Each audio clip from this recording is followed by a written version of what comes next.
ओडिशा माटी नारी निर्यातन चलो ना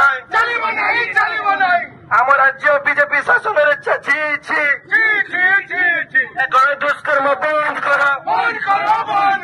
बीजेपी सरकार जवाब दियो कि सुरक्षित हे आम महिला को राज्य में बढ़ी चली नारी निर्यातन केबे बंद हम बीजेपी सरकार तुम्हें जवाब दियो जातीय कांग्रेस जिंदाबाद जनसर कांग्रेस जिंदाबाद भक्तचरण दास जिंदाबाद नवज्योति पटनायक जिंदाबाद।